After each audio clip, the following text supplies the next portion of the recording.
醫院管理局創新求變，積極配合市民嘅需求，建構可持續發展嘅公營醫療服務。人才係醫療服務發展嘅動力。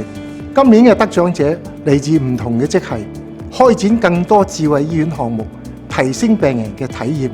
改善運作嘅流程，對我哋嘅醫療體系付出咗卓越嘅貢獻。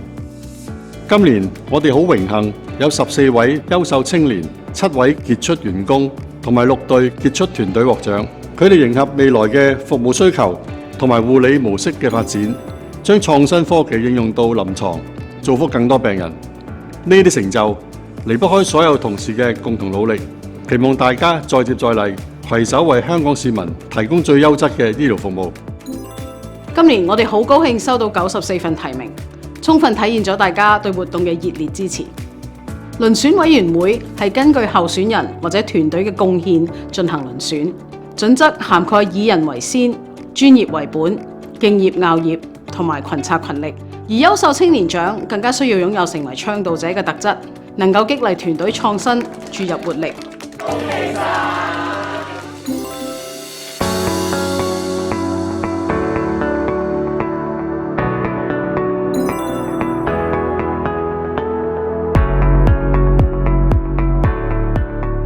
佢嘅手術咧係越嚟越高難度嘅，尤其是佢做緊嘅清醒下嘅開腦手術啦，同埋一啲小朋友兒科嘅手術，尤其是係一啲腦間症嘅手術治療啦，做得都好好喎，而嗰啲效果亦都係好滿意嘅。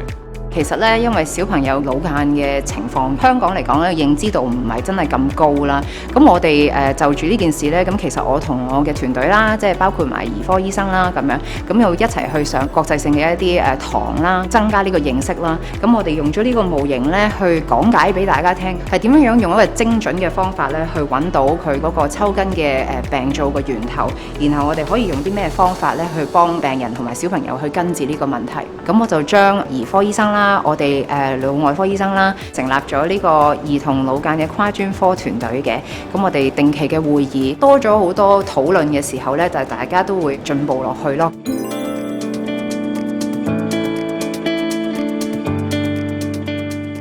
咁其實李醫生咧都係一個非常之有魄力嘅心臟科醫生啦。除咗對病人好之外咧，重點之一就係佢技術好高超嘅，對東南亞嘅心臟科發展都有貢獻嘅。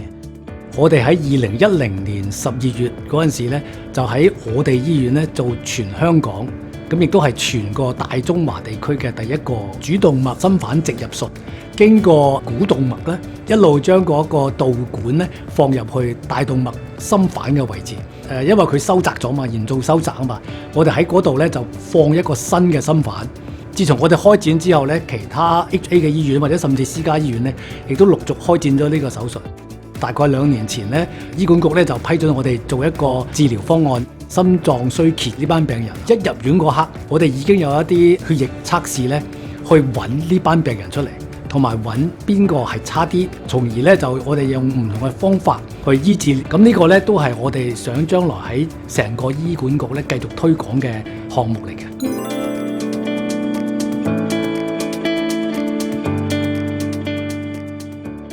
我哋面對嘅年青病人呢，就有好多疾病啦，咁變咗有一啲夢想雖然好簡單，咁但係要完成呢，對佢哋嚟講係比較困難嘅。咁所以我哋幫助佢哋完成夢想咯，希望佢哋知道人生有價值啦，有好多嘢佢哋都可以做得到嘅。其實圓夢之旅包括咗好多啦，例如係水上繽紛樂啦、跑車之旅啦、音樂家之夢、配音員之夢同埋水手服之夢。